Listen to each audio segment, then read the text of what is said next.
aller dans la parole du Seigneur. Amen. Donc nous allons juste utiliser, si on peut utiliser celui qu'on avait l'autre fois, et c'est pas grave, nous avons commencé à étudier les 5 livres de poésie, comme on les appelle dans la Bible, et notre étude est intitulée « La sagesse d'en haut pour vivre ici-bas ». Et nous avons commencé, nous avons classé ces livres de l'Ancien Testament en forme de croix. Nous avons eu Proverbe en haut, et nous avons Job en bas.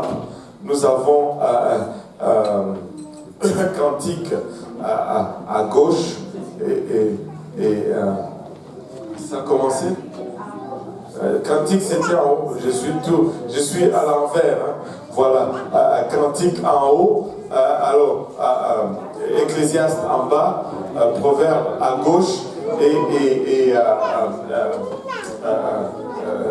Job à droite, et là au milieu nous avons le livre de Psaumes. Amen. Vous voyez, il y a une personne qui était attentive, les autres étaient tout comme... Alléluia. On va y arriver, oui. La technologie traîne. Mais nous avons 2 minutes, ils disent 2 minutes. Donc je dois meubler ces 2 minutes maintenant avec une histoire. Il était une fois... Non, c'est pas ça. Donc, nous avons parlé que le livre de Proverbes et le livre de Job qu'on va voir aujourd'hui nous parle de là où nous sommes. Ça parle de choses que nous faisons dans le naturel. Et le Proverbe, vraiment, c'est un livre de préceptes ou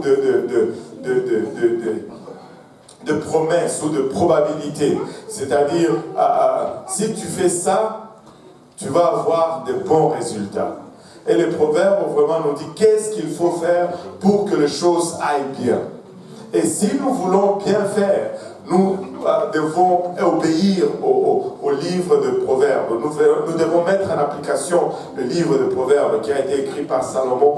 Et le livre de Proverbes, au fait, renferme les meilleurs écrits de Salomon. Et le livre de Proverbes nous dit par exemple qu'elle lève un enfant selon la voie qu'il va suivre. Lorsqu'il sera grand, il ne s'en détournera point.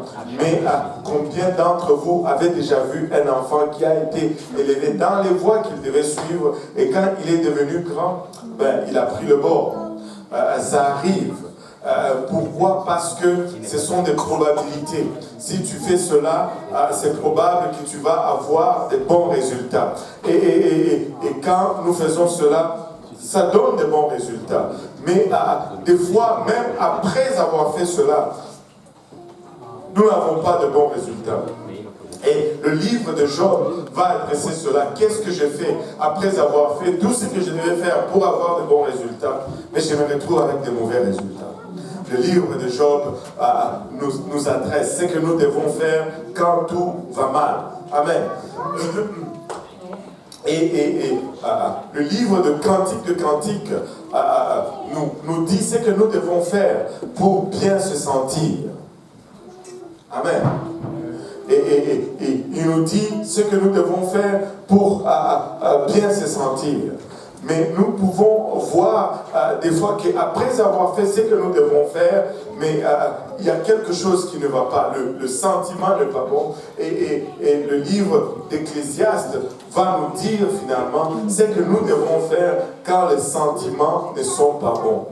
Et au milieu de ces 4 livres, les 2 qui agissent dans le naturel et l'autre qui agit dans l'émotionnel ou même des fois dans le spirituel, au milieu de ces 4 livres, nous avons le livre de louange ou le livre de l'adoration qui sont les psaumes. Et nous allons voir que les psaumes sont appropriés pour toutes les circonstances. Mais avant cela, retournons au livre de Job. Nous avons dit, le livre de Proverbes nous dit que les bonnes choses sont susceptibles de se produire si nous faisons ce qui est juste ou ce qui est droit. Mais le livre de Job nous dit que parfois le malheur nous atteint même quand nous faisons ce qui est juste ou bien ce qui est droit. Maintenant, qui connaît l'histoire de Job ici? Presque tout le monde. Et le livre de Job, c'est le livre le plus ancien que nous ayons dans la Bible. Le livre de Job, on ne sait pas quand ce livre a été écrit. C'est le livre le plus ancien de tout ce que nous avons comme le livre de la Bible. Nous ne savons pas qui l'a écrit, probablement Job lui-même. Nous ne savons pas vraiment quand c'était écrit, probablement peu après le déluge, parce que l'histoire qui y est relatée ressemble par rapport à la relation entre Dieu et l'homme. Ça décrit un peu ce qu'il y avait dans ce temps-là. Mais le livre de Job n'est pas... plusieurs ont dit de fois par manque d'informations ou par manque de garantie de son origine ou de la source.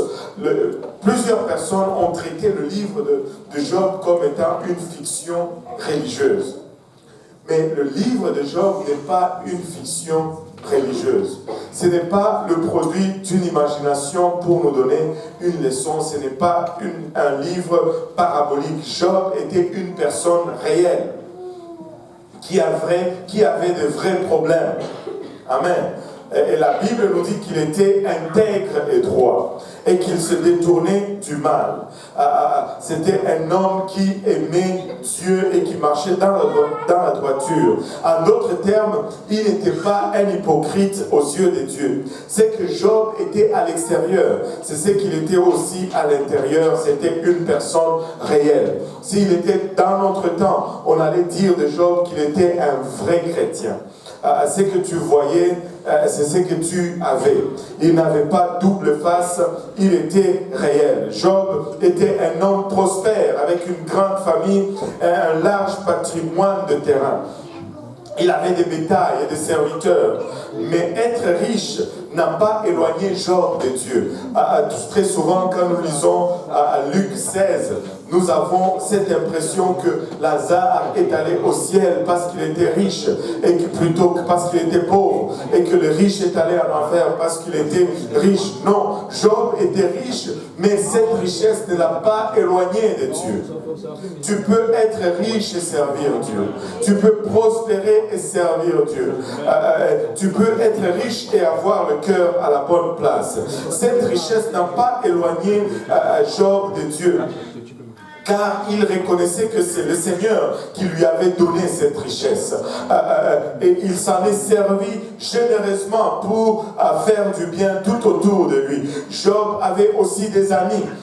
Aujourd'hui, nous les appelons les consolateurs misérables ou les consolateurs de Job. Et très souvent, quand nous disons cela, nous le faisons avec un sens de mépris.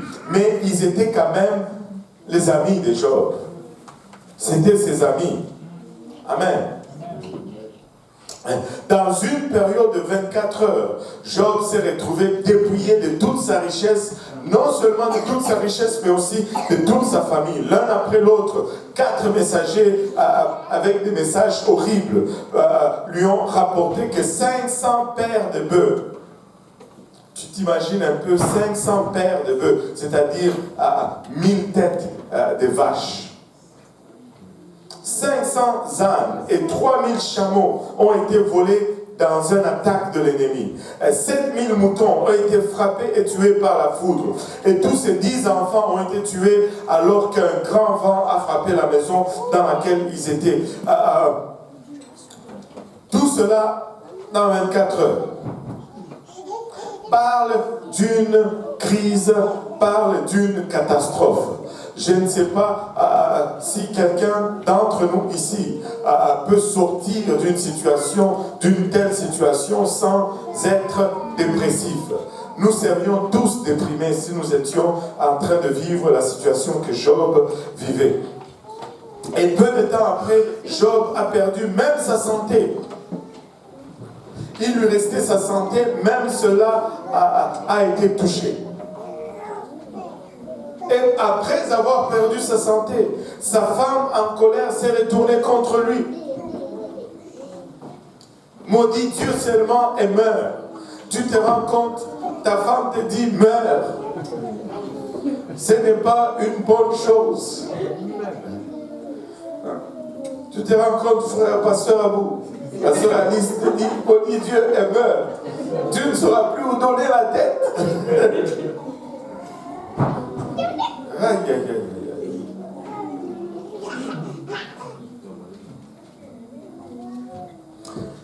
Job était dans une situation où il savait ce qui lui arrivait. Et il était conscient du fait qu'il a perdu toutes ses richesses. Il était conscient du fait qu'il a perdu ses 10 enfants. Mais il ne savait pas pourquoi cela lui arrivait. Et très souvent, c'est là le nœud de la question. Très souvent, c'est ce qui nous tracasse, c'est ce qui nous tourmente. Job ne savait pas. Parce que le livre de Job nous permet de visiter la salle du trône du ciel et entendre Dieu et Satan parler. Nous savons la cause de la destruction qui a frappé Job.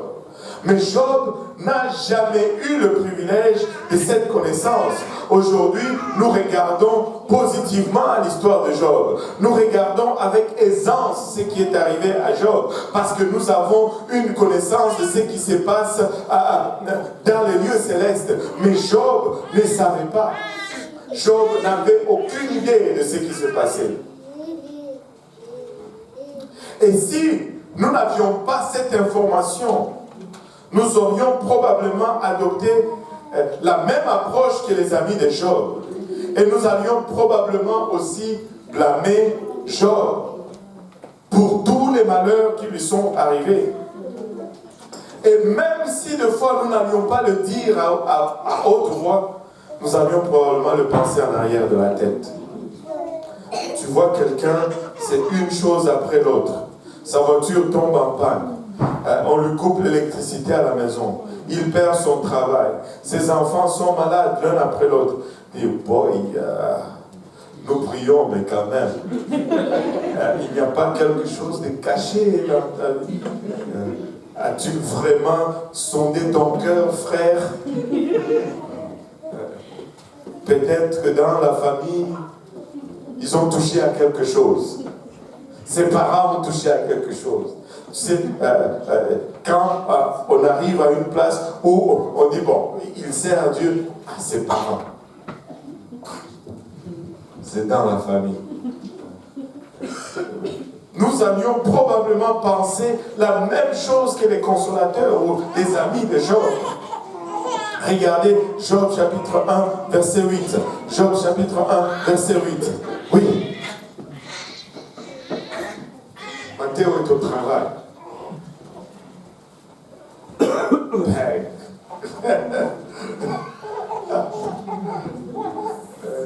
Job chapitre 1, verset 8.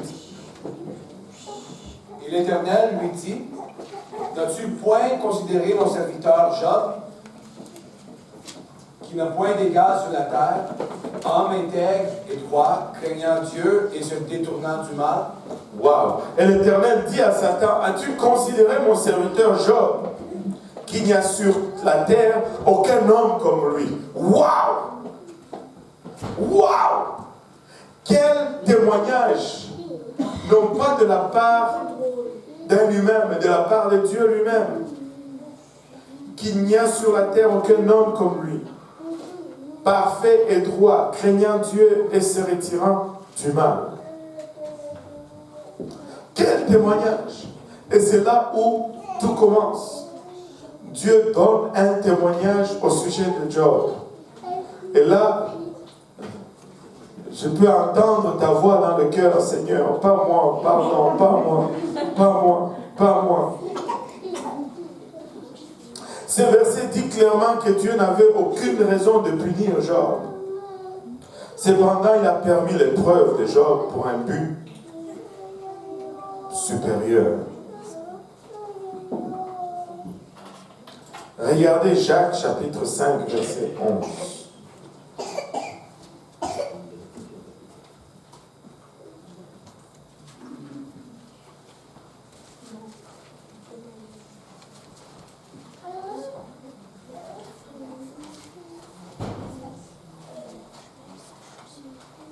Jacques chapitre 5, verset 11.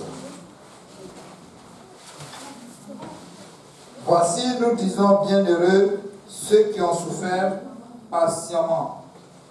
Vous avez entendu parler de la patience de Job, et vous avez vu la fin que le Seigneur lui a accordée, car le Seigneur est plein de miséricorde et de compassion. Et de compassion. Dieu l'a fait passer à travers une épreuve, mais c'est que nous sortons comme laissons là-dedans.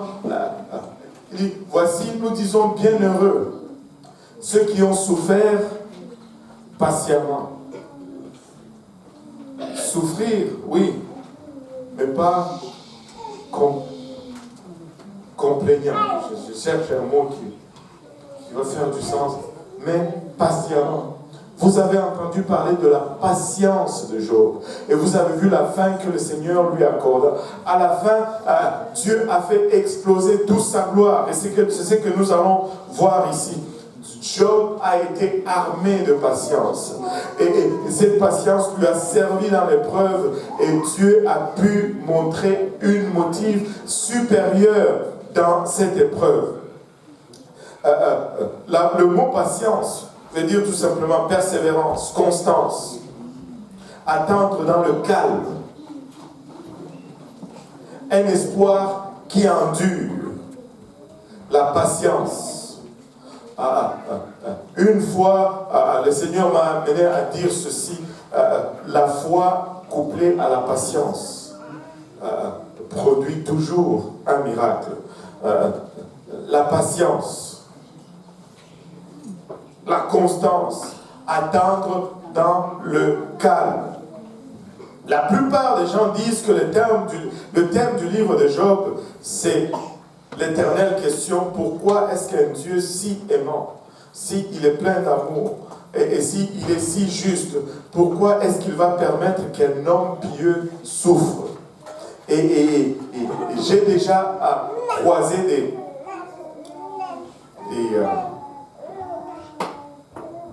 des gens qui ne croient pas en Dieu, des athées.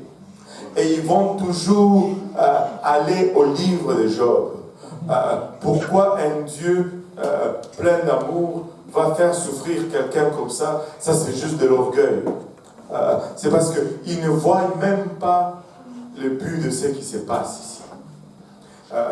On va le découvrir aujourd'hui, ce qui se passe dans le livre de Job. Si c'est cela qui était vraiment le thème du livre, la question est et restera toujours sans réponse. Au lieu de cela, le livre de Job plutôt répond à cette question.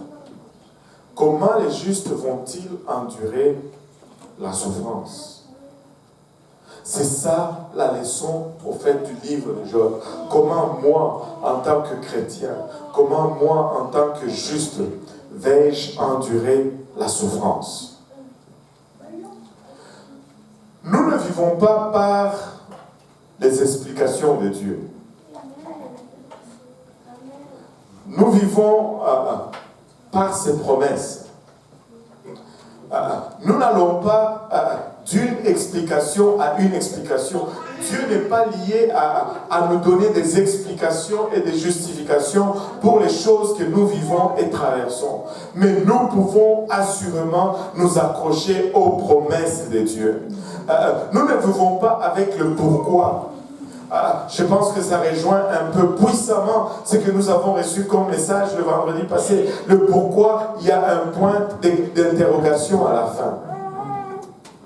Nous ne vivons pas par les explications de Dieu. Nous vivons par les promesses de Dieu. Et après les promesses de Dieu, il y a un point d'exclamation parce que c'est une chose sûre, c'est une chose certaine, c'est une chose qui est scellée. Dieu est souverain. Dieu est souverain, il peut faire ce qu'il veut. Dieu ne me doit pas des explications et Dieu ne te doit pas des explications. Il fait ce qu'il veut. Amen. Et Satan ne peut rien faire au peuple de Dieu sans sa permission. Donc s'il arrive quelque chose, s'il t'arrive quelque chose à quelque part, Dieu l'a permis. Et le premier chapitre de Job nous montre une scène de tribunal. Mais Dieu et Satan rendent des verdicts très différents au sujet de Job. Satan dit, il est coupable parce qu'il est l'accusateur des frères. Mais Dieu dit, il n'est pas coupable. Et à la fin, nous voyons que Dieu gagne. Et c'est tout ce qui compte. Tout ce qui compte, ce n'est pas les épreuves que nous traversons. Ce qui compte, c'est comment nous sortons de ces épreuves. Ce qui compte, ce n'est pas les souffrances que j'endure. Ce qui compte, c'est le résultat qui est produit par ces souffrances. Vous savez, vous allez aller tous dans les mêmes cours. Vous allez vous asseoir sur les mêmes bancs. Mais ce qui compte, c'est les résultats. Ce qui fait la différence, c'est les résultats. Amen. Et nous avons tendance à céder facilement, surtout quand les souffrances sont physiques ou charnelles. Mais Matthieu 10, 28 nous dit, ne craignez pas ceux qui tuent le corps et qui ne peuvent pas tuer l'âme, mais craignez plutôt celui qui peut détruire et l'âme et le corps dans la géhenne. Et si Dieu détruit, il détruit tout. Mais le diable ne peut que détruire ce corps et il ne peut le faire que dans cet espace-temps. Mais si j'endure et que je persévère, je sors victorieux pour l'éternité. Même s'il peut tuer ce corps, mais à la fin, je gagne la vie éternelle. L'accusation de Satan contre Job était vraiment une attaque contre Dieu. Et nous allons nous tromper quand nous voyons que Job, plutôt Satan s'en prend à Job. Non, mais Satan ne s'en prend pas à Job. Satan est en train de s'attaquer à Dieu directement. Nous pourrions la paraphraser comme suite. La raison pourquoi Job te craint. Et c'est ce que Satan est en train de dire. La raison pourquoi Job te craint, c'est parce que tu le payes pour le faire. Il t'adore parce que tu le protèges. Il te respecte parce que tu le payes pour le servir. Il fait cela à cause de ce que tu fais pour lui. Au fait, Job, c'est juste un mercenaire. Au fait, Satan est en train de dire, en d'autres termes, Dieu, ces gens t'adorent parce que tu les payes pour t'adorer. Ce n'est pas parce que tu es digne de l'adoration, en fait.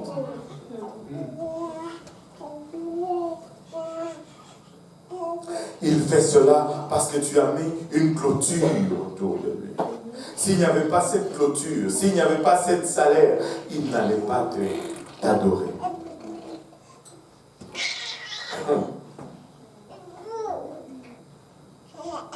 Tu n'es pas un Dieu digne d'adoration. Tu achètes ton adoration avec ta protection. Wow. Tu dois payer les gens pour qu'ils t'honorent. Pouvez-vous imaginer cela?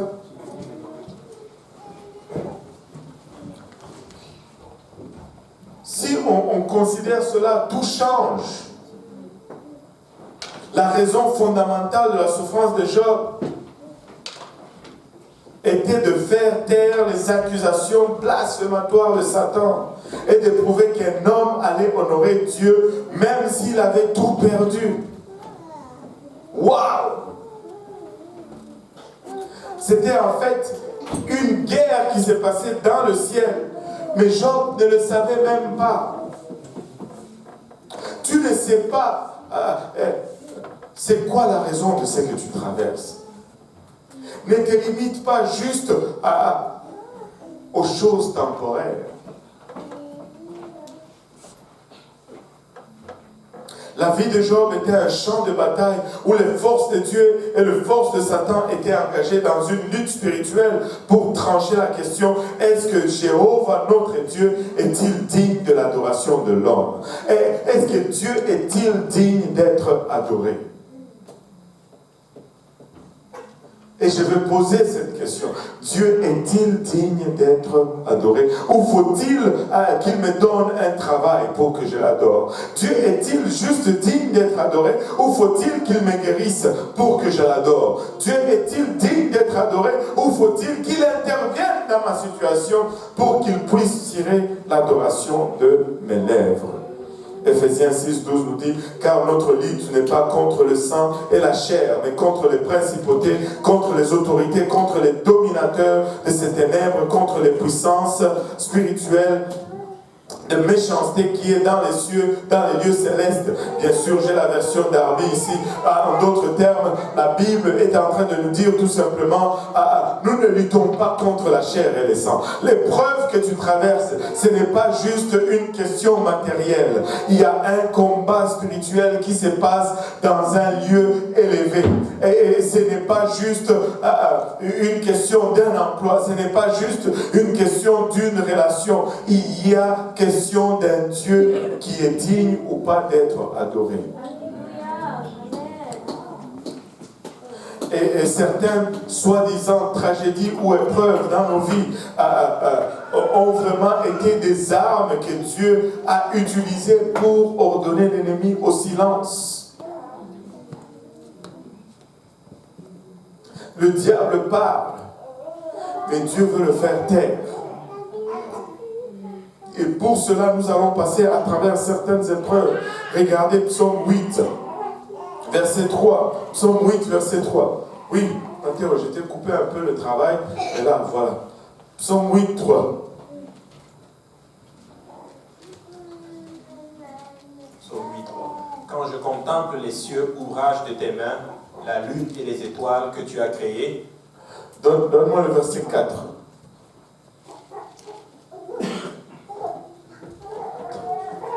Qu'est-ce que l'homme pour que tu te souviennes de? Je suis décalé.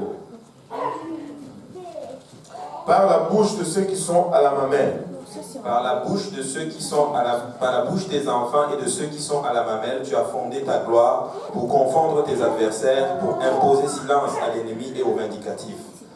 Quand je contemple les cieux, ouvrage de tes mains, la lune et les étoiles que tu as créées, qu'est-ce que l'homme pour que tu te souviennes de lui? Et le Fils de l'homme pour que tu prennes garde. Voilà, juste le verset 3. Par la bouche de ceux qui sont à la mamelle, tu as fondé ta gloire. Reviens au verset 2 ici. Parce que je pense que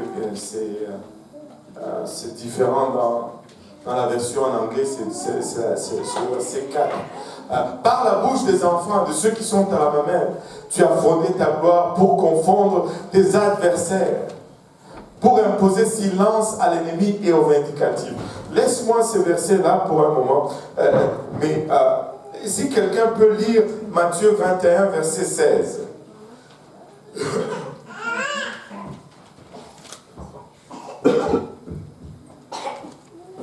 Il y a quelque chose de puissant là-dedans. J'ai toujours vu une chose, mais j'ai vu une autre chose de puissant là-dedans. De très puissant, qui m'a fait danser dans les petits montants cet après-midi.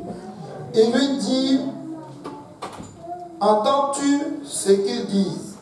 Oui, leur répondit Jésus. N'avez-vous jamais lu ces paroles? Tu as tiré des louanges de la bouche des enfants et de ceux qui sont à la mamelle. Wow! Le Seigneur, en réponse aux pharisiens, il cite le psaume 8, mais il dit, tu as tiré des louanges. Mais dans le psaume 8, verset 3, il dit, tu as fondé ta gloire. Et si tu regardes ce mot, tu as fondé ta gloire, c'est tout simplement, tu as tiré la force ou la puissance de la bouche de ceux qui sont à la mamelle. Mais le Seigneur transforme cela, il change cela par louange. Est-ce qu'il a mal cité le verset? Non, le Seigneur l'a tout simplement traduit, il a tout simplement interprété. La force ou cette fondation de gloire qui confond les adversaires, la force pour confondre les adversaires, ce sont les louanges. Ce sont les louanges. Tu as tiré des louanges de la bouche des enfants. Maintenant, regardez ceci. Tu as tiré des louanges de la bouche des enfants et de ceux qui sont à la mamelle. C'est quoi la caractéristique de l'enfant?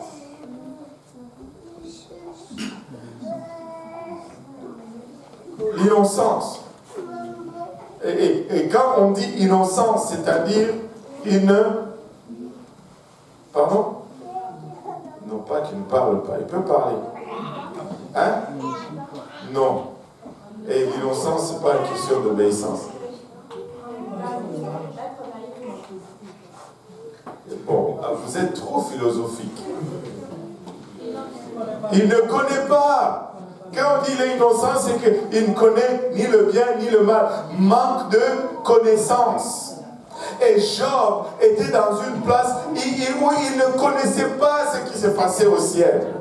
Regarde, si tu ne connais pas et que tu loues quand même, il y a une puissance, il y a une force, il y a une gloire en cela.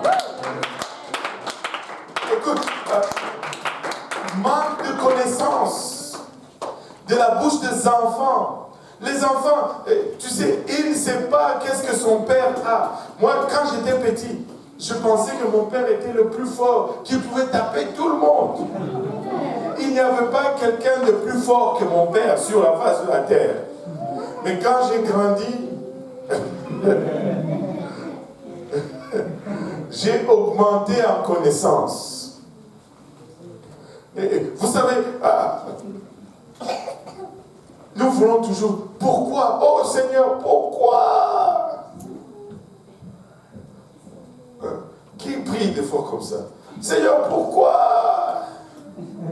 Avouez. Seigneur, pourquoi? Mais cette manque de connaissance te place dans une position où tes louanges deviennent une arme puissante. Tu ne connais pas, loue. Loue, sois comme un enfant. Il ne connaît pas, il va louer. Écoute, quand Dieu ne nous révèle pas, il nous met dans cette position où nous devenons comme des enfants.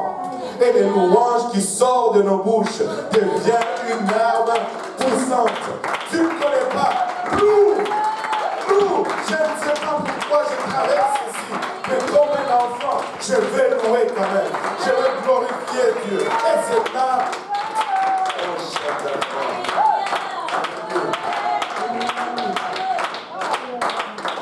Lorsque nous ne comprenons pas la situation, c'est-à-dire nous sommes comme des enfants, nous allons louer quand même. Nous allons gagner la bataille céleste par les louanges.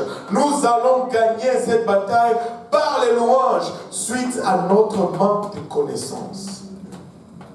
Je veux juste être comme un enfant. Alléluia. Il est facile d'abandonner lorsque la vie est difficile. Mais abandonner est la pire des choses que nous puissions faire. C'est la pire des choses. Je parlais avec un homme de Dieu hier. Pendant qu'on parlait, le Seigneur m'a mis, je n'ai jamais dit ceci comme ça, je l'ai peut-être dit d'une autre façon, mais je lui ai dit ceci: ce n'est jamais un échec jusqu'à ce que tu abandonnes. Ce n'est jamais un échec jusqu'à ce que tu abandonnes. C'est lorsque tu abandonnes que ça devient un échec. Si tu persévères, si tu pousses encore, Dieu va transformer cela. Ce n'est jamais un échec jusqu'à ce que tu aies abandonné. Mais lorsque tu abandonnes, c'est là que ça devient un échec. Je refuse d'avoir un échec. Je vais abandonner. Je vais persévérer. Alléluia. Je vais louer, même lorsque ça ne fait pas de sens. Même lorsque je n'ai pas de connaissance. Je vais louer quand même. Je vais glorifier. Oh, mon ignorance n'est que Dieu qui me met à une place de force, à une place de puissance et à une place d'autorité. Alléluia. Gloire au nom de Jésus. Un professeur d'histoire a dit ceci. Si Christophe Colomb avait fait demi-tour, personne ne l'aurait blâmé. Je ne sais pas si vous avez lu un peu l'histoire de ces gens qui voyageaient. Ils étaient fous, ces explorateurs. Ils partaient comme ça, avec des vivres, sans savoir à quoi ça allait aboutir. Et ils ont eu des problèmes et des problèmes. S'il avait fait demi-tour, personne n'allait le blâmer, vraiment. Il avait une bonne raison de faire demi-tour. Mais une bonne raison, c'est juste ça, une bonne raison. Amen. Mais personne n'allait non plus se rappeler de lui. S'il avait fait demi-tour, personne n'allait le blâmer. On allait même peut-être dire qu'il a fait ce qu'il a sauvé de vie en faisant cela. Mais personne n'allait se rappeler de lui comme on se rappelle de lui aujourd'hui. Aujourd'hui, presque tout le monde connaît Christophe Colomb. Nous avons même une rue, Christophe Colomb. Qui se rappelle? Qui sait ce qu'est Christophe Colomb? Vous voyez. S'il avait fait demi-tour, on n'allait pas avoir tant de browse. N'abandonne pas, en d'autres termes. Et cela est pareil, même dans le royaume de Dieu. Si tu abandonnes, on ne va pas se rappeler de toi. Moi, je veux que Dieu se souvienne de moi. Alléluia. Tu sais, quand ils sont arrivés ici, ils étaient misérables, qu'ils disent, l'expédition de Christophe Colomb. Tu sais, des fois, avant d'être, ça c'est toute une citation, si vous voulez être mémorable, il faut parfois être d'abord misérable. Si vous voulez être mémorable, des fois il faut d'abord être misérable. N'abandonne pas. Et là, ton voisin dit, n'abandonne pas. Tu vas être mémorable.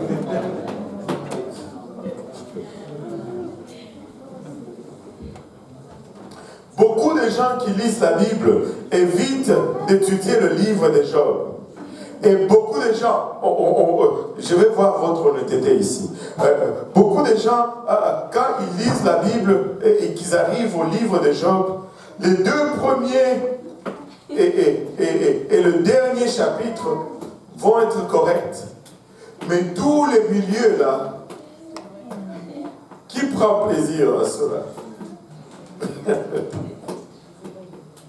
Parce que ça semble à première vue juste une collection de longs discours de Job et de ses amis, et la conversation ne semble pas du tout faire beaucoup de progrès. Mais il y a des leçons là-dedans pour ceux qui veulent vraiment creuser et sonder. Il y a des leçons là-dedans pour nous qui souffrons. Est-ce qu'il y a des gens qui souffrent ici? Alléluia. Et regardez, aujourd'hui quand on dit consolateur misérable ou consolateur de Job, c'est une expression pour décrire les personnes dont l'aide ne fait que vous faire sentir encore pire. Il y a de ces gens que quand ils viennent vous encourager, en fait ça vous décourage encore davantage. Il y a des gens que quand ils viennent vous exhorter, ça vous met à terre. On les appelle les consolateurs de Job ou les consolateurs misérables. Parce que Job regarde ses amis, il dit consolateurs misérables que vous êtes tous. Parce qu'ils sont venus pour l'encourager. Mais après leur discours, ils se sentaient encore plus abattus. Mais ces hommes avaient des qualités admirables si on les regarde. Pour une chose, ils se sont souciés assez de Job pour parcourir une longue distance afin de lui rendre visite. Quand ils ont entendu de ses malheurs, au moins ils sont venus le voir. Amen. Il y a des gens qui vont entendre que tu souffres et ne vont même pas venir. Eux, ils sont venus quand même. Amen.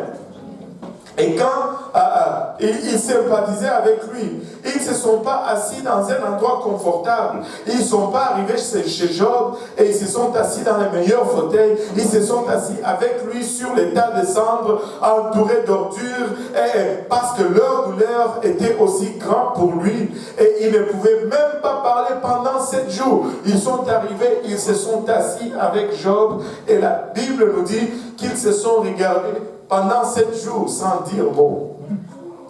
C'est quand même quelque chose. Ils viennent, je ne sais pas moi, de ville de Québec, et puis là, ils sont là. Là, tu ne sais pas si tu dois soutenir leur regard.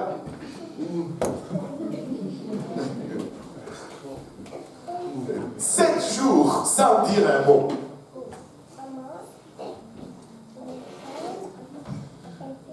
Tu ne peux pas leur dire que Job leur était indifférent. Quand même. 7 jours avec quelqu'un dans le centre. Allô?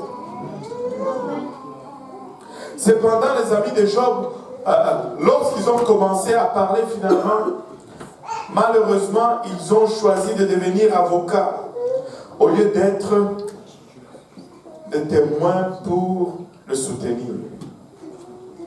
Et très souvent, nous allons voir un ami, et même le terme avocat ici, c'est le mot,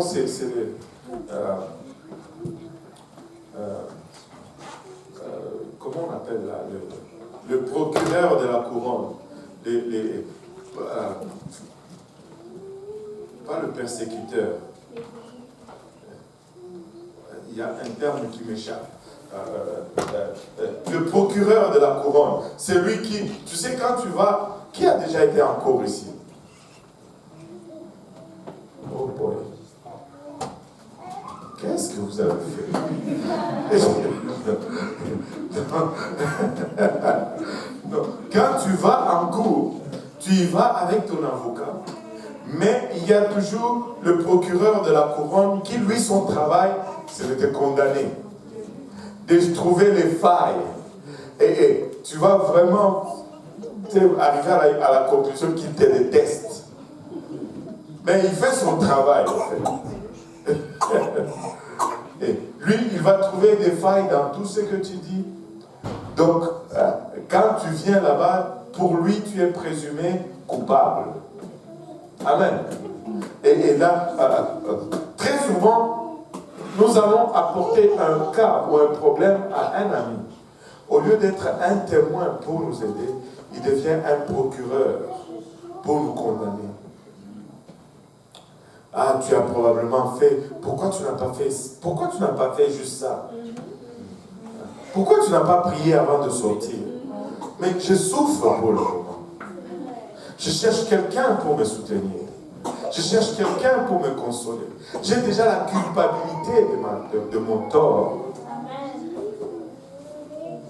Consolateur misérable.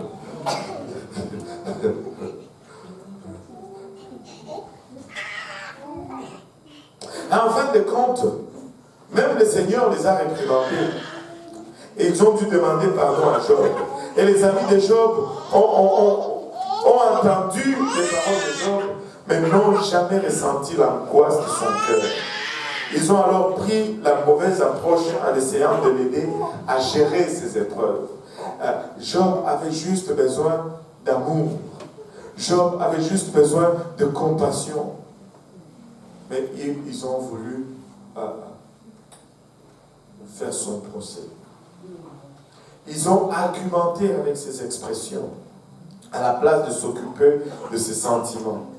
Ils ont essayé de donner des explications quand il n'y avait pas d'explication à donner. Vous savez, il y a de ces choses que il n'y a rien à dire. On est déjà là. La personne souffre. Qu'est-ce qu'on fait? Qu'est-ce qu'on fait? On peut analyser tout ce qui a conduit à je ne sais pas, Pasteur Abou arrivé là. Mais là, il est à terre. Qu'est-ce qu'on fait? On le relève ou on marche dessus?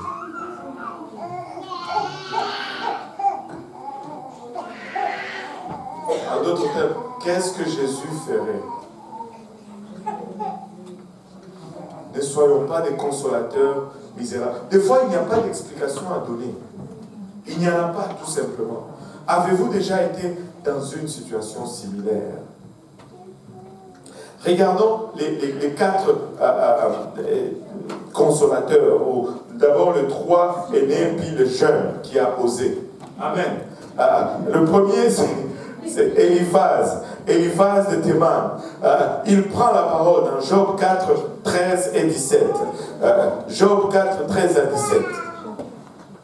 Rapidement, quelqu'un.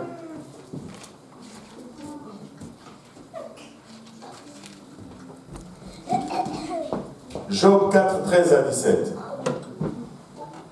Au moment où les visions de la nuit agitent la pensée, quand les hommes sont livrés à un profond sommeil, je fus saisi de frayeur et d'épouvante, et tous mes os tremblèrent.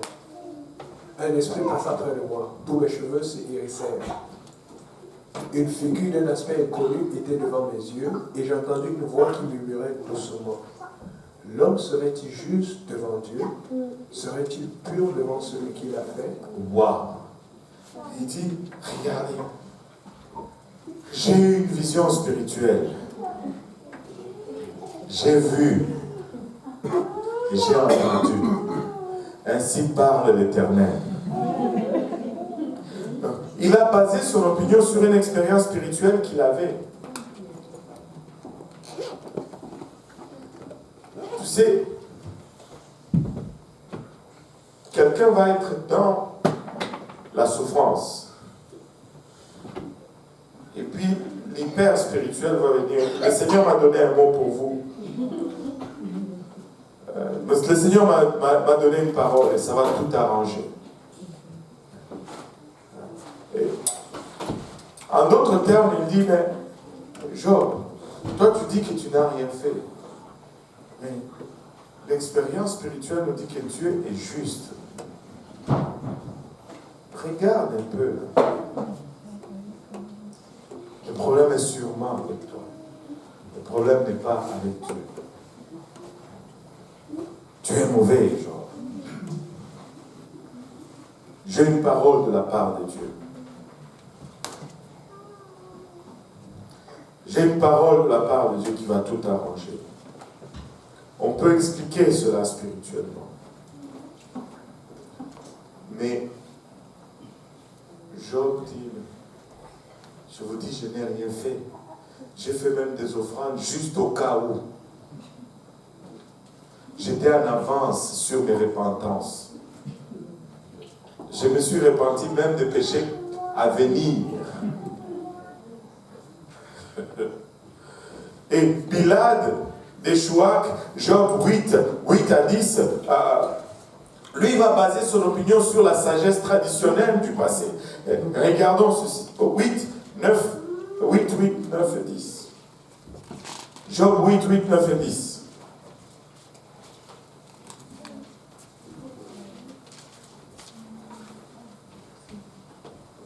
Interroge ceux des générations passées, soit attentifs à l'expérience de leur père, car nous sommes d'hier et nous ne savions rien.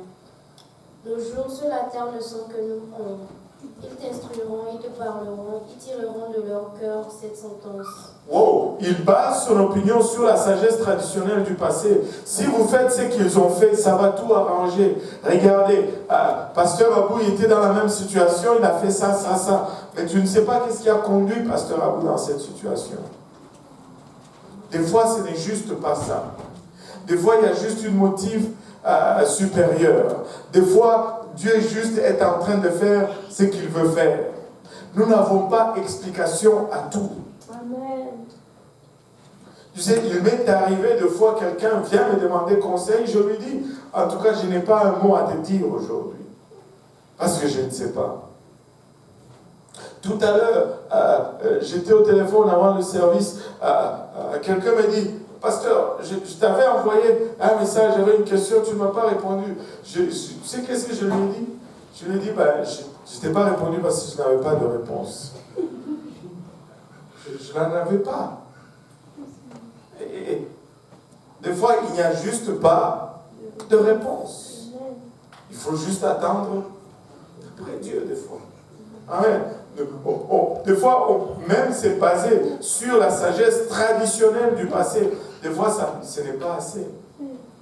Dieu est en train de faire une chose nouvelle que vous n'avez point vue. Allô? Oh boy. Aide-nous, Seigneur. Dieu est en train de faire une chose nouvelle que vous n'avez point vue. Il dit dans sa parole que vous n'êtes jamais passé par ce chemin. Vous n'êtes jamais passé par ce chemin. Regardons Tsophar de Naaman, Job 11, 2 à 6. Lui, il va baser son opinion sur la ligne dure du légalisme. Ce sont les plus difficiles à gérer, au fait. Et suffira-t-il d'être un discoureur pour avoir raison? Tes vains propos feront-ils taire les gens? Te moqueras-tu sans que personne te confonde? Tu dis, ma manière de voir est juste, et je suis pur à tes yeux. Oh, si Dieu voulait parler, s'il ouvrait les lèvres pour te répondre, et s'il te révélait les secrets de sa sagesse, de son immense sagesse, tu verrais alors qu'il ne te traite pas selon ton iniquité. Wow. Job, qu'est-ce que tu dis? Tu dis que tu n'as rien fait vraiment? Vraiment? Dieu va juste te punir pour rien. Si Dieu pouvait nous parler ici et nous dire vraiment qu'est-ce qu'il y a dans ta vie, on saurait pourquoi tu as été frappé. Tu sais, le légalisme, tout malheur n'est pas produit par un péché. Tu sais, toute maladie n'est pas produite par un démon. C'est des fois, oui, les démons nous font des choses, mais vous savez, nous vivons dans un monde déchu. Il y a plein de virus, plein de trucs. Et des fois, nous tombons malades juste parce que nous vivons dans le monde qui est corrompu. Hein? Des fois, le gastro circule ces derniers temps. Ce n'est pas un démon. C'est juste.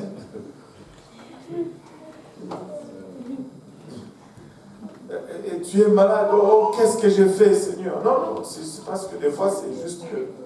Bon, voilà, tu es malade. Quand tu es né, tu as hérité d'une nature déchue. Notre ADN n'est pas parfait. À un moment, nous commençons à vieillir. Et à un moment, nous allons mourir. Chez nous, en Afrique, personne ne meurt d'une mort naturelle. Quand quelqu'un meurt, il y a toujours un sorcier. Même si la personne avait 117 ans d'âge, on l'a ensorcelé. Même si la personne n'avait rien, on l'a ensorcelé. Il faut qu'on trouve un sorcier.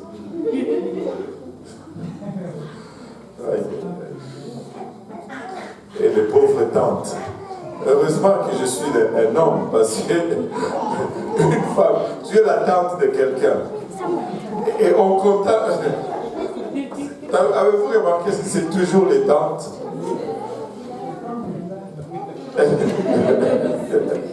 C'est toujours une tante.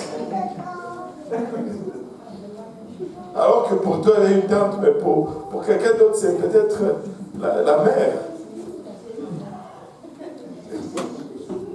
Et c'est toujours du côté paternel.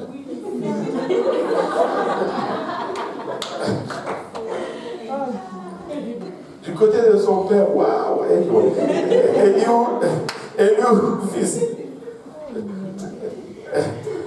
Eliou, fils de Barakel de Buz. Job 32, versets 7 à 10.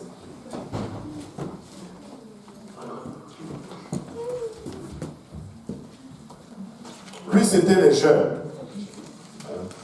Il dit, vous tous, les anciens, vous avez parlé, on est abouti à rien. Hein? Oui, allez-y. Job 32, 7 à 10. Je disais en moi-même, les jours parleront, Le grand nombre des années enseignera la sagesse. Jusqu'à 10. Ok. Mais en réalité, dans l'homme, c'est l'esprit, le souffle du Tout-Puissant qui donne l'intelligence. Ce n'est pas l'âge qui procure la sagesse. Ce n'est pas la vieillesse qui rend capable de juger. Là, il condamne tous les trois qui ont parlé avant lui. Et puis, Voilà pourquoi je dis, écoute, moi aussi, j'exposerai ma pensée. waouh. On a tout essayé, on a échoué. Essayons juste n'importe quoi. Lui base son opinion sur le seul fait que toutes les idées des autres n'ont pas marché. Il dit, je disais à moi-même, les jours parleront, les grands nombres des années enseignera la sagesse. Mais en réalité, on n'a rien vu. Je suis peut-être jeune, mais peut-être que c'est par moi que Dieu va parler. En fait, essayons juste n'importe quoi. Mais après tout cela, il n'y avait toujours pas de réponse au pourquoi. Job 1,10 nous dit, ne l'as-tu pas protégé, lui, sa maison et tout ce qui est à lui? Tu as béni l'œuvre de ses mains et ses troupeaux couvrent le pays. Afin, la raison n'était pas ni dans le légalisme, ni dans l'expérience du passé, ni sur une expérience spirituelle, ni juste dans n'importe quoi, mais la raison s'est trouvée dans l'accusation du diable auquel il n'avait pas accès. Les diables accusaient Dieu de mettre une clôture autour de la bénédiction de Job. Dieu a permis au diable d'arracher cette clôture. Quand le diable va et dit, ne l'as-tu pas protégé, lui et sa maison, et tout ce qui est à lui, tu as béni l'œuvre de ses mains, et ses troupeaux couvrent le pays, c'est pourquoi il t'adore. Et Dieu dit, vas-y, enlève-lui tout ça. Enlève-lui tout ça. Mais une fois que Dieu a enlevé cette clôture, une fois que Dieu a permis au diable de toucher de toucher à Job, le diable a trouvé une autre clôture. Et cette clôture-là, ce n'est pas Dieu qui l'avait placée, c'est Job lui-même qui avait fait cette clôture. Et c'est sa foi inébranlable. Dieu peut te protéger, mais tu dois dresser toi-même une clôture. Tu dois dresser toi-même une clôture. Regardez Job 13, verset 15. Voici, il me tuera. Je n'ai rien à espérer. Mais devant lui, je défendrai ma conduite. En d'autres termes, même s'il me tue, je mets quand même ma confiance en lui. J'ai foi en lui. Et ça, ce n'est pas Dieu qui l'a placé, c'est Job qui a placé cette clôture. Voici, il me tuerait. Je n'ai rien à espérer. Mais devant lui, je défendrai ma conduite. J'irai quand même devant lui. Alléluia. Je mettrai quand même ma confiance en lui. Malgré qu'il me tue, je lui ferai quand même confiance. Regardez, la version d'Arby dit ceci. Voici qu'il me tue, j'espère en lui. Seulement je défendrai mes voix devant lui. Même s'il me tue, je mettrai ma confiance en lui. J'espérerai quand même en lui. Job a placé une clôture dans sa vie que Dieu n'avait pas placée. Regardez Job 19, versets 25 à 27. Mais je sais que mon Rédempteur est vivant. Je ne vois pas la protection de Dieu pour le moment, mais je sais qu'il est vivant et qu'il se lèvera le dernier sur la terre. En d'autres termes, il aura le dernier mot. Et quand ma peau sera détruite, il se lèvera. Quand je n'aurai plus de chair, je verrai Dieu. Je le verrai et il me sera favorable. Mes yeux le verront et non ceux d'un autre. Mon âme languit d'attente au-dedans de moi. En d'autres termes, peu importe ce qui m'arrive, je fais quand même confiance en Dieu. Je fais quand même confiance en Dieu. En fait, Job dit, la pire des choses qui puisse m'arriver, c'est la mort. Mais sais-tu quoi? Même après la mort, je suis quand même avec lui.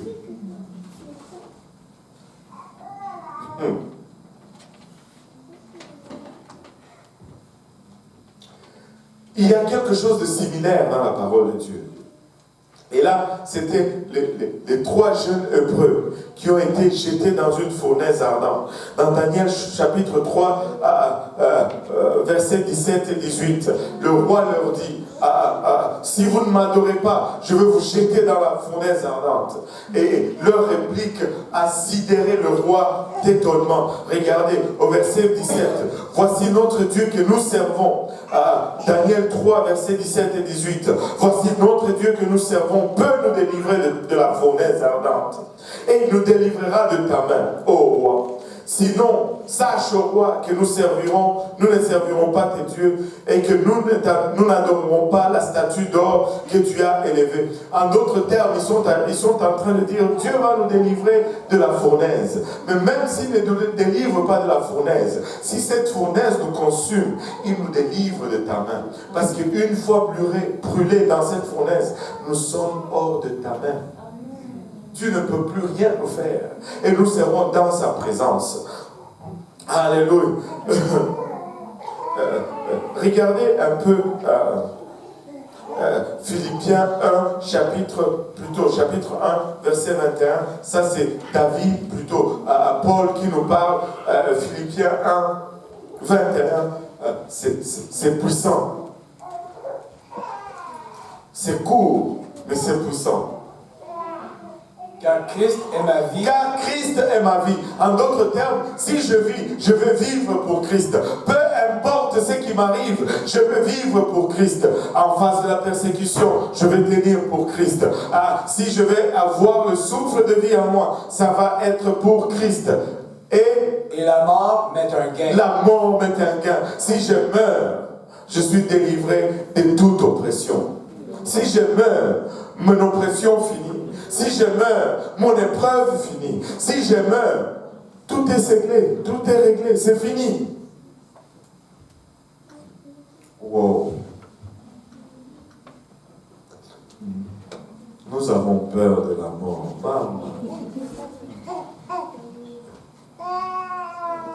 Vous savez, la mort est une délivrance. Si tu meurs en Christ, il y a de ces moments où tout va tellement bien dans ma vie que j'aimerais juste mourir là. Comme ça, je suis sûr que je vais à la bonne place et c'est fini. Mais je sais que le suicide, c'est un crime. La mort est un gain. Tu ne veux pas continuer à payer les factures.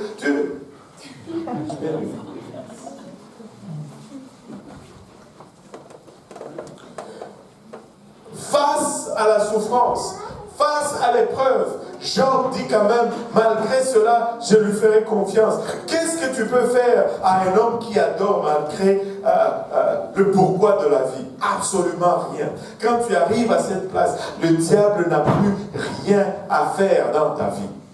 Il a tout fait et ça n'a aucun effet. Il frappe, ça ne fait qu'augmenter l'intensité de ton adoration. Il te met à l'épreuve, ça ne fait qu'augmenter tes louanges. Il se dit, mais finalement, qu'est-ce que j'ai à faire dans cette affaire, dans cet homme?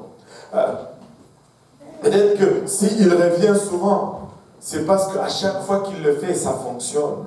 Ça te vole de toute ton adoration. À chaque fois qu'il touche là, pouf, fini, t'es parti. À chaque fois qu'il touche là, pouf, fini, t'es parti. N'avez-vous pas remarqué que certaines choses dans votre vie, lorsque vous avez commencé à adorer à travers, ça ne revient plus?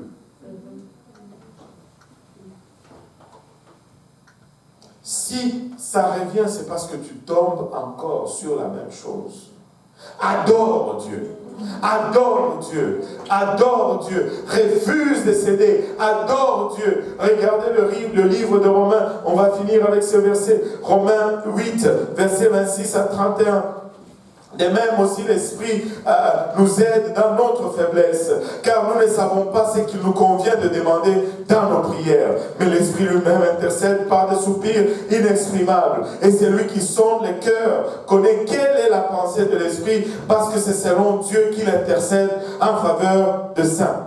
Nous savons du reste, alléluia, nous aimons toujours citer ces versets, mais des fois quand nous les lisons à l'envers. Nous savons du reste que toute chose que toute chose est bien pour ceux qui aiment Dieu. Hein? Que toute chose est bien pour ceux qui aiment Dieu. Ah, très souvent, nous lisons comme si toute chose était bien. Le Romains 28 ne dit pas que toute chose est bien, mais que toute chose concourt au bien. Toute chose produit le bien.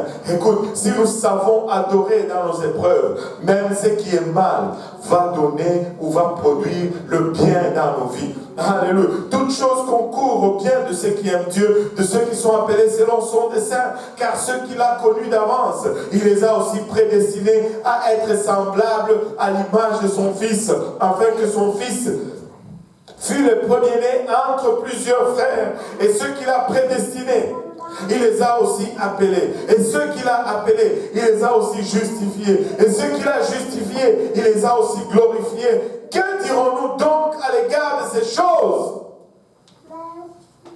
Si Dieu est pour nous, qui sera contre nous? Croyons-nous vraiment que le Dieu en qui nous avons mis notre confiance est le Tout-Puissant? Croyons-nous vraiment qu'il est le suprême? Croyons-nous vraiment qu'il est au-dessus de tout? Si nous croyons cela, que cela affecte notre attitude. Dans la vie, toute chose n'est pas bon. Mais Dieu promet que toute chose va œuvrer pour notre bien. Mais il y a juste un ingrédient que tu dois ajouter. Je ne sais pas si j'ai appris ceci, que dans la cuisine, dans le restaurant, des fois, ils font des erreurs. Savez-vous, quand tu vas au restaurant, tu as l'impression que tous les plats sortent toujours bien. Des fois, il y a trop de sel. Mais apparemment, quand il y a trop de sel, il faut que tu ajoutes juste des patates. C'est ça, non? Quand tu ajoutes des patates, ça absorbe le sel. Et tu as toujours l'impression que ça sort toujours bien.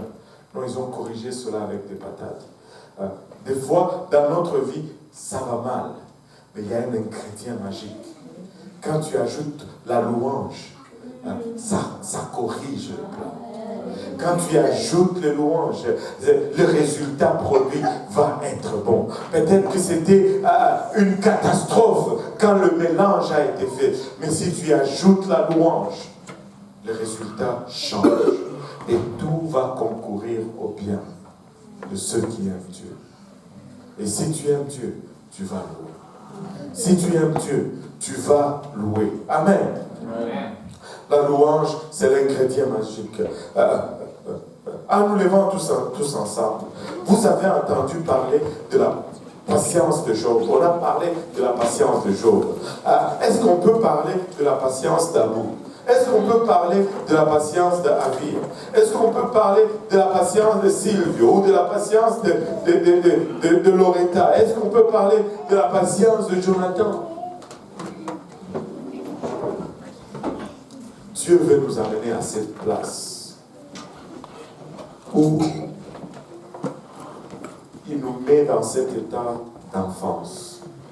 C'est-à-dire, nous ne connaissons pas tout. Mais ne passons pas à côté des autres opportunités. Parce qu'il y a une puissance là-dedans. Si nous nous mettons tout simplement à louer. Alléluia. Si tu te retrouves dans une situation où tu ne comprends rien, tu ne vois pas où ça va aboutir, loue seulement. Loue seulement. Ne te plains pas. Loue. Ne pleure pas. Loue. La louange, c'est l'ingrédient qui va donner le meilleur résultat. En fermant nos yeux, tous ensemble. Seigneur Jésus-Christ, nous te rendons grâce, Papa, pour ton amour, ta bonté et ta fidélité.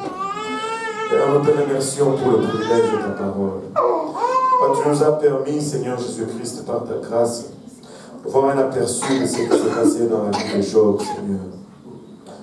Père, oh, comme tu as permis que nous puissions voir dans sa vie.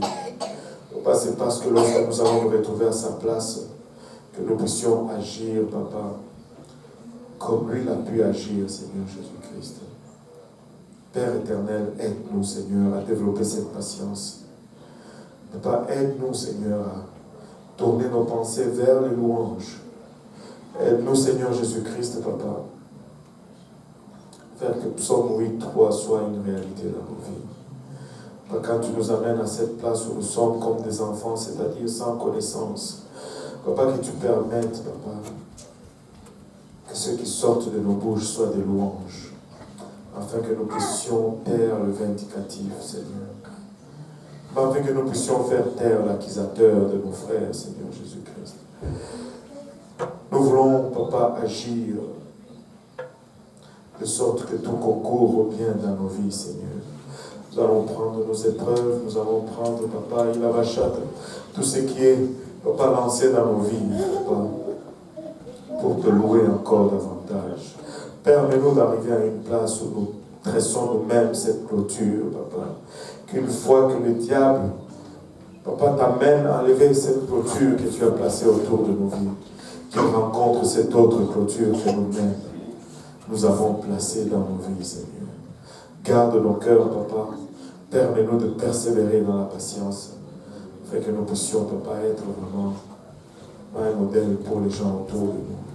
Aide-nous, nous te prions encore tous ensemble, au nom de Jésus. Est-ce que nous pouvons l'adorer pour un moment? Est-ce que nous pouvons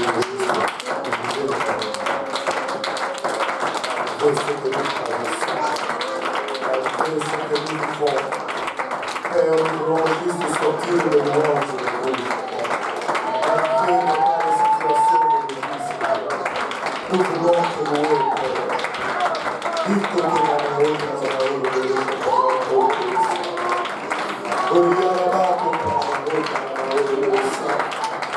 Alléluia, la patience de Job et de l'éternel. Vive au royaume de ton Nous voulons te louer, Seigneur, dans nos épreuves, Papa. Nous voulons te louer, éternel, dans ma chatte. Au royaume de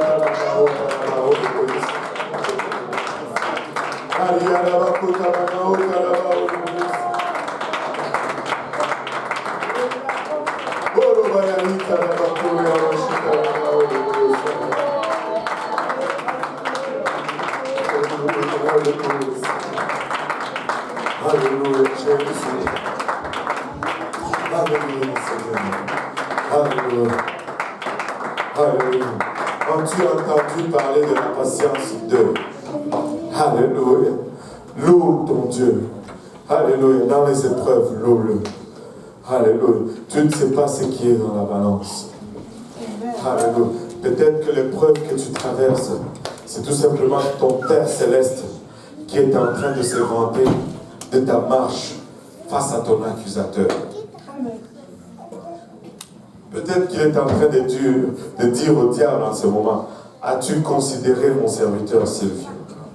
Alléluia.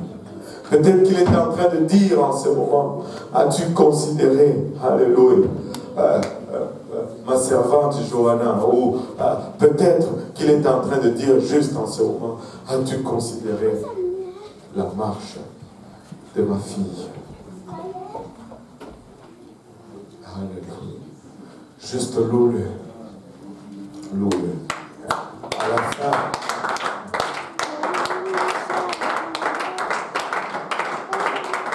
vous savez, à la fin, Job a fini avec plus qu'il n'avait commencé. Il a fini avec plus qu'il avait commencé. Laisse-moi te dire, si tu loues, tu vas finir avec plus que tu n'avais commencé. Amen. Alléluia. Battons nos mains pour le Seigneur.